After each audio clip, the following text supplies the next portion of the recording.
as someone that was born in the 50s and grew up in the 60s and so on.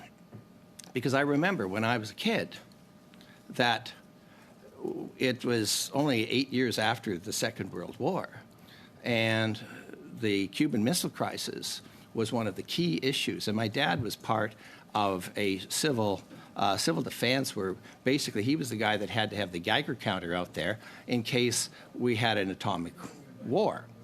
And so that was the sort of thing that I was subjected to when I was 7 or 8 years old, that this could be what is going to get us next is an atomic war. So then I start to hear things. Well, don't worry, this is in the 60s. Oil's going to be gone in 10 years. 1970s, another ice age is going to take place in 10 years. I mentioned, and this is what got people excited, that acid rain is going to destroy all of our crops in 10 years. And of course, people got excited about that. I did not, and perhaps I should have explained the significance of the work that had been done in order to mitigate those and to look at that, but I didn't. But that caused a little excitement for the minister. Similar types of things when we're discussing ozone layers. Again, there's been efforts that are associated with this.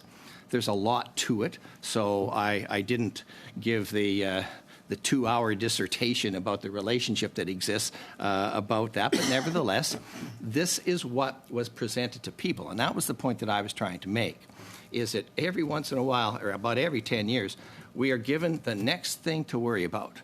In 1997, 1998, of course, it was Y2K. Look how the world is going to fall apart because our computers can't figure out what day it is.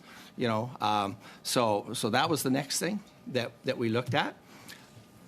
And of course, in 2000, we talk about when the next ice caps are going to be gone. So here's the issues there. We see it constantly, and we are constantly given a barrage of information that says that we are doomed. And every time we deal with that, we are doomed scenario, somebody is out there making money.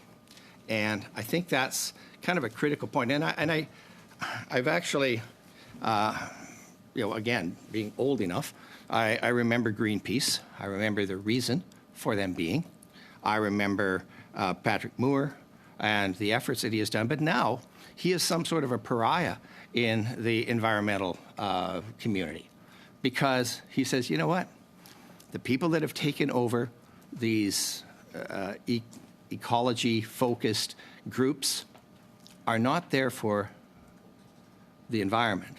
They are there to make sure that they can get money. And I just quote one of the things he said. I am firmly of the belief that the future will show that this whole hysteria over climate change is a complete fabrication.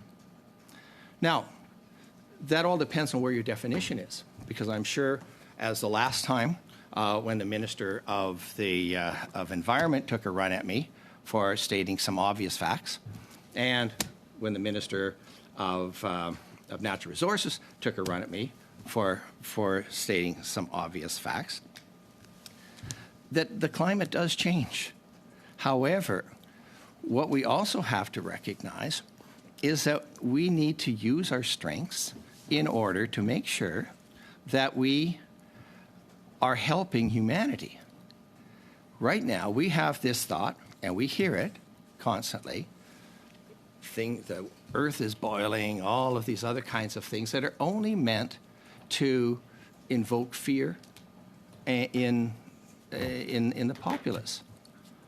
So when you have others that sit back and say, you know what, it's not quite that bad, maybe what we should be doing is using our wealth to be able to come back to a spot where people are being looked after, that's not a bad idea.